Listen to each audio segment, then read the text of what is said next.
نحمده ونصلي ونسلم على رسوله الكريم اما بعد. نن درس قرآن کې د 21مې سپارې خلاصه بیانېږي. الله تعالی دا فرمایي وای مبلغ سړی ته د دوه شیزونو اهتمام کول پکار ده. اتل ما اوحي الیک من الكتاب واقم الصلاه. د دین دعوت ورکول ول داعی او د واعظ نصیحت کول ول واعظ دغه په کار ده چې هغه د دوه شیزونو اهتمام وکړي. اول نمبر باندې د قران کریم تلاوت او دوم نمبر باندې د لمانځه اهتمام کول. صرف المنځ کول دا کافی نه ده بلکې د لمانځه اهتمام کول دا ضروری ده. لمانځه دا انسان د منکر نه او د فحش ګناهونو نه بچ کوي. منکر هغه ګناه ته وایي چې د هغه په حرمت باندې شرعي دلیل موجود وي او فحشا هغه ګناه ته وایي چې هر عقلمن سړی هغه بده او نامناسبه وګڼي.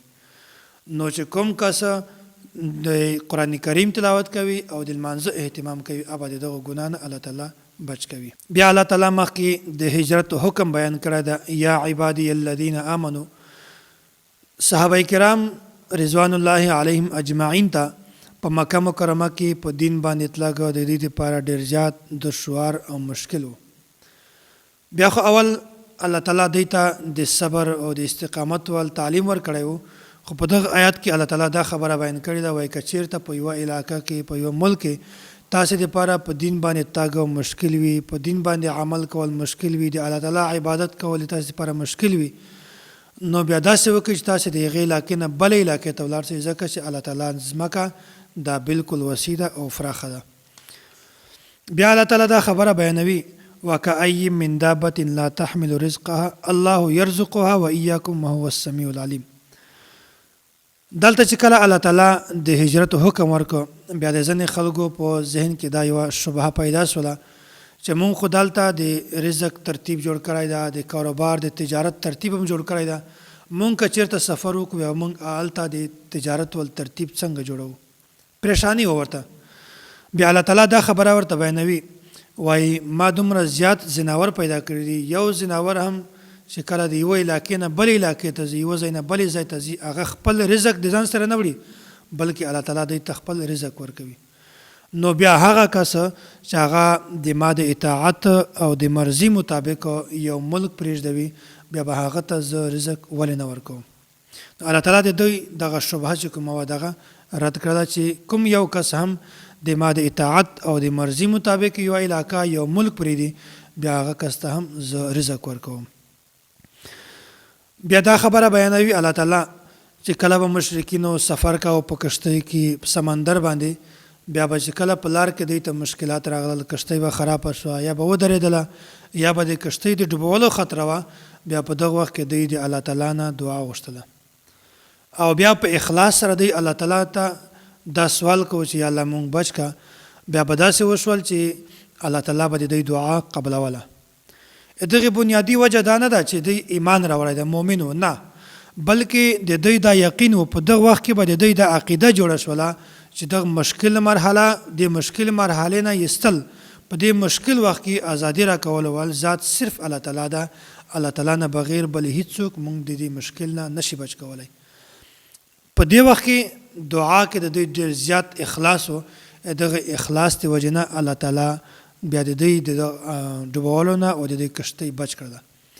بیا داسې وشول چې کله به الله تعالی دوی بچ کړل، دوی به بیا شرک اختیار کړ، نو د دې وجې نه الله تعالی د دوی دغه کوم غلط عادت چې و د تردید هم کړی ده او کوم احسان فراموشي چې وه دغه هم الله تعالی تردید کړی ده. دا صورت ختم شو. مخکې بل صورت ته سورة الروم. دغه صورت ته سورة الروم ځکه ویل کېږي چې دغه صورت په شروع کې الله تعالی د ایرانیانو په مقابله کې د رومیانو د فتح پیشنګویي کړې وه او هغه په اووه کاله نه بعد پوره شوله. د دغه مناسبت د وجې نه دغه صورت ته سورة الروم ویل کېږي.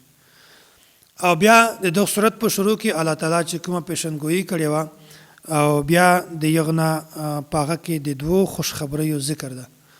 اوله خو دا ده چې څو کاله نه بعد به روم دا په ایرانیانو باندې فتح حاصلوي. روم دغه عیسایانو اهل کتابو او د ایران وال چې کوم هغه د ور عبادت کاوه او داسې دومره خوشخبری ده چې په دغه ورځ باندې به الله تعالی مسلمانانو ته په مشرکینو باندې فتح ورکوي. بیا دا آیات چې کومه ده الف لام میم غلبت الروم، په دې کې ټوټل تفصیلی واقعه داسې بیان شوې ده چې په دنیا کې په هغه وخت کې دوه سپر پاور مخامخ سره، یو روم او بل ایران. دا د روم چې کومه دغه عیسایانو اهل کتابو او دا د ایران ول چې کومه دغه آتش پرستو دغه د اور عبادت کوو. بیا داسې وسول چې همیشه به دغه ایرانیانو او رومیانو ته شکست ورکاو او دغه رنګي بیا په مشرکین به چې کوم مکه مکرمه کې هغه به دغه هم دردي هم د ایرانیانو سره به یو مسلمانان تنګول چې ګوره د موږ ملګری ایرانیان نن هغه د رومیانو ته بیا شکست ورکو، به ګوره د موږ ملګری چې هغه نن بیا رومیانو ته شکست ورکو. داسې به مسلمانانو ته د طعنه هم ورکوله. بیا داسې وسول چې دا صورت کله نازل شو، په دا کې الله تعالی دوه پیشنګویي بیان کړي. یو خدا وا چې څو کالو نه بعد به رومیان دا په ایرانیانو باندې فتح حاصلوي، ایرانیانو ته به شکست ورکوي. او دومره پیشنګویي دا و چې په دغه ورځ باندې به الله تعالی مسلمانانو ته په مشرکینو باندې فتح ورکوي. خو د مسلمانانو د فتح یعنی د رومیانو په ایرانیانو باندې فتح حاصلول دغه بالکل امکان هم نه و. همیشه به ایرانیانو دغه رومیانو ته شکست ورکاو. بیا په دغه وخت کې د کافرانو مصر ابی ابن خلف دغه د حضرت ابوبکر صدیق رضی الله عنه سره دغه شرط لګاو او ورته ویل چې کا مخته نو کالو کې کچيري اهل روم دا ایرانیانو ته شکست ورکیا بیا به زه تاته سلو شان در کوم، او کچيري شکست نه کور په دا مخته نه کاله کې بیا به ته ماته سلو شان راکوي. ابوبکر صدیق رضی الله تعالی عنه دغه شرط قبول کو. دا هغه وخت چې په یو وخت کې د جانبین د طرفونه د دواړو طرفونه د شرط بیانولو اجازه تو پابندی نه وراغله او حرمت نه وراغله. بیا داسې وشول چې وکاله نه بعد بیا اهل روم د ایرانیانو ته شکست ورکړ، روم ته فتح حاصل شول او په دغه ورځ باندې غزوه بدر کې مسلمانانو ته فتح حاصل شول. بیا په هغه وخت کې ابی ابن خلف دغه مړ شوی و، خو په دغه ځای کې د کوم بچیانو هغه دغه خپل پلار شرط د په ځای کې ابوبکر صدیق رضی الله تعالی عنه ته سلوشان ورکړل. چې کله ابوبکر صدیق رضی الله عنه ته سلوشان ورکړل بیا دا هغه وخت چې په دغه وخت کې د شرط ممانعت راغلی و، حرمت راغلی و چې شرط دا صحیح نه ده. بیا نبی علیه الصلوۃ والسلام ابوبکر صدیق رضی الله عنه ته وویل چې دغه وشان چې کوم دي دغه صدقه کا. نو داسې دا د روم فتح الله تعالی دا په ایرانیانو باندې دا ټول تفصیل دلته بیان کړی ده. بیا مخته الله تعالی دا خبره بیانوي وای ظهر الفساد فی البر والبحر بما کسبت ایدی الناس. دغه آیات نه خدا معلومیږي چې په دنیا کې کوم یو انسان باندې کوم تکلیف راسي مصیبت راسي د دغه وجنه د اعمال وجه انسان د اعمال د وجنه په یغ باندې تکلیفات او پریشانی مصیبت راځي. او بیا خلکو دا اشکال کاوه چې پیغمبرانو باندې چې کوم مصیبت راغلی او کوم پریشانی راغلی و کوم تکلیفات پر راغلی و یا اولیاء نیکو خلکو باندې کوم مصیبتونه راغلی و، آیا دا هم د دوی د اعمالو وجه؟ نو الله تعالی دلته دا خبره بیانوي وای هر انسان ته چې کوم مصیبت راځي یا پریشانی راځي یا تکلیف ورته راځي هغه د اعمالو وجه نه وي، همیشه د اعمالو وجه نه وي، کله کله د اعمالو وجه وي. خو پیغمبرانو باندې چې کوم مصیبت راغلی او پریشانی راغلی هغه د صرف ازمایش لپاره و. الله تعالی د دې ازمایش کو، د دغه ازمایش د وجه نه به الله تعالی د دې مقام او مرتبه دا هم پورته کوي. دا صورت ختم شو، مختبل صورت ته صورت لقمان. لقمان دا پیغمبر نو بلکې دا یو نیک او بزرگ انسان. بیا د دغه صورت په شروع کې قران کریم د آیات نقل کړی دا ومن الناس من یشتری لهو الحدیث لیضل عن سبیل الله. نظر بن حارث دا یو مشرک کس و، د د تجارت لپاره لر ملکو ته سفر کاوه. بیا په یغو ملکو کې د بادشاهانو د زړو بادشاهانو کیسې کہانی د یغو کتابونه به دراوړل او داسې وینځي به د هم اخیستل هغه به هم راوړلې او د هغې باوجود د به داسې کول چې د مکې خلک به یې جمع کړل او ده ته به وویل خلکو ته چې تاسې ته محمد هغه د عاد او د سمود او د تیرو خلکو زړې زړې کهانۍ بیانوي، دلته راشئ پرېږدوئ، زه به تاسې ته نوې نوې کهانۍ خوږې خوږې خبرې بیانوم. د ده مقصد دا و چې خلک په نبي علیه صلات وسلام باندې ایمان نه راوړي او قرآن کریم خپل ځان باندې قرآن کریم باندې دوی عمل نه وکړي، دوی اسلام قبول نه کړي. دغه د وجې نه د خلک دا د لارې نه رد کاوه لرې کاوه یې بیا الله تعالی دا خبره بیانوي وایي هغه خلک چې هغه د الله تعالی نه د غافلولو دپاره د خبرې اخلي، بهر ته سفر کوي، یو شی اخلي بل شی اخلي، چې هغه خلک د الله تعالی نه غافله سي، وایي د داسې کس دپاره ډېر دردناک عذاب ده.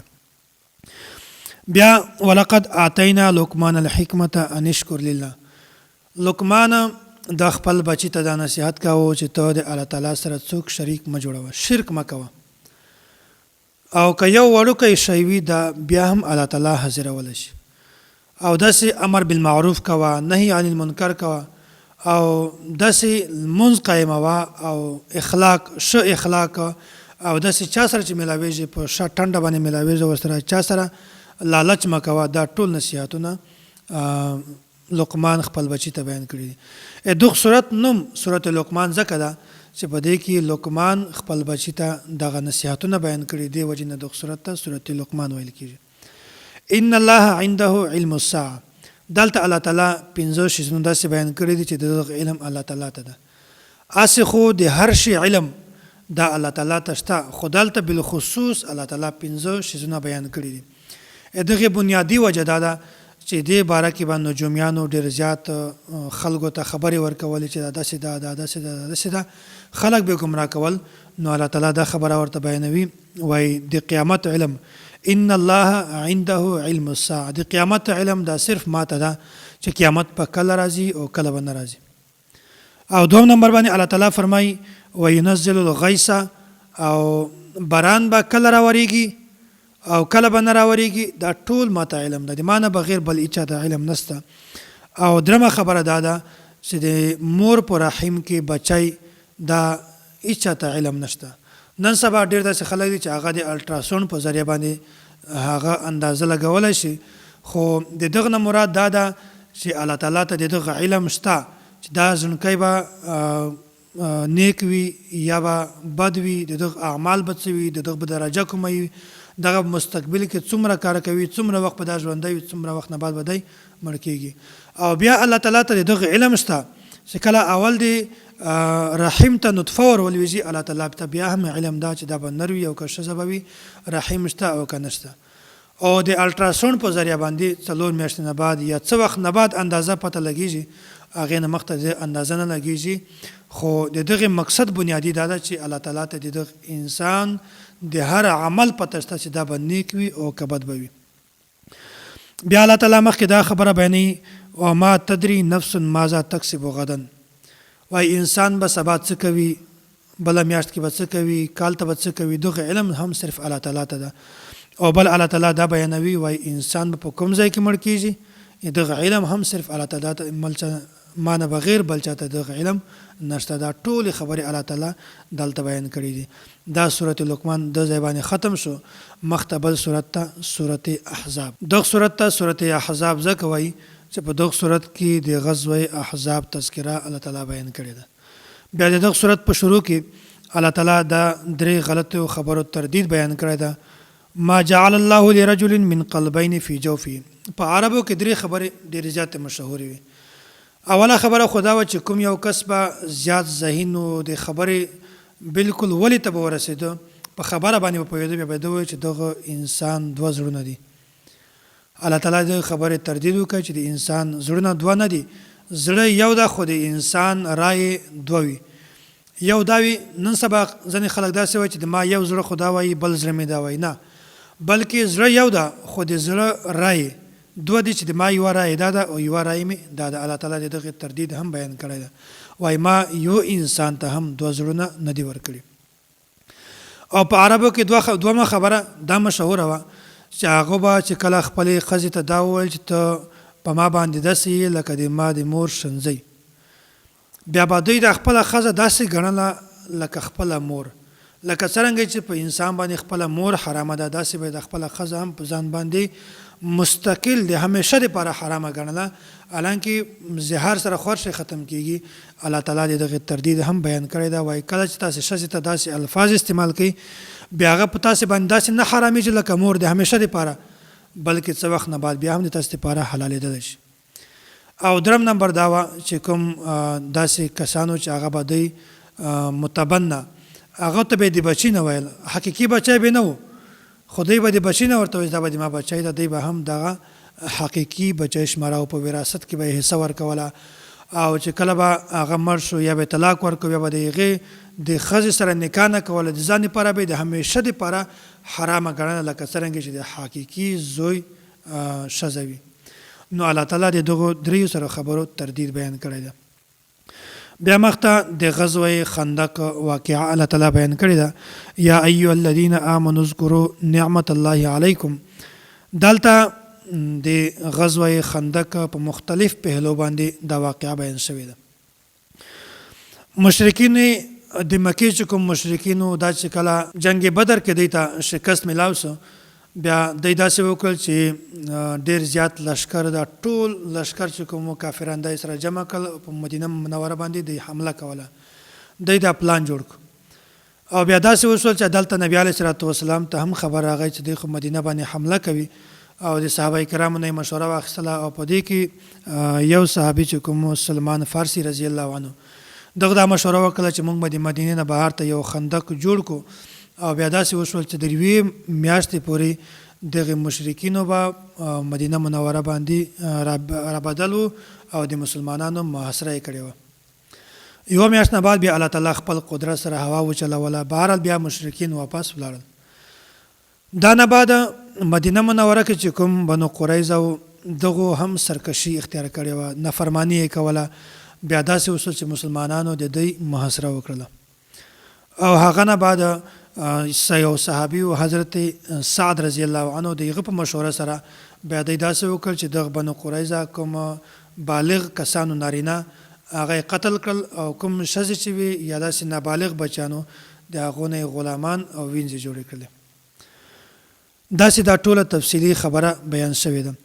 بیا مخکې الله تعالی د ازواج مطهرات تذکره بیان کړې ده چې کله غزوه خندق او بنو قریظه دغه کې مسلمانانو ته فتح ملاو شوله بیا په دغه وخت کې د نبی علیه الصلاة والسلام بیبیانې چې کومې وي هغې یوه جایزه مطالبه وکړه د نفقې د زیاتولو دپاره. بیا په دغه وخت کې الله تعالی دا خبره بیان کړې ده د اصل کې د ازواج مطهرات لپاره دا خبره نامناسبه وه.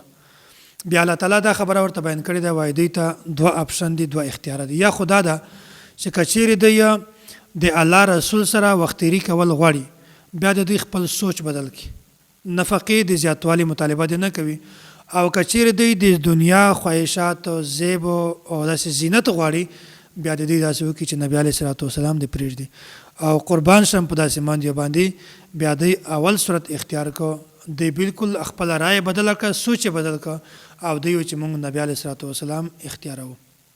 داسې دا ټول تفصیل الله تعالی بیان کړی ده. الله تعالی دې موږ تاسې ته په دین باندې سمجھ را نصیب کړي. الله تعالی دې موږ تاسې د هر قسم منافقت نه او د هر قسم ګناهونو نه په حفاظت کې وساتي. واخر دعوانا ان الحمد لله رب العالمین.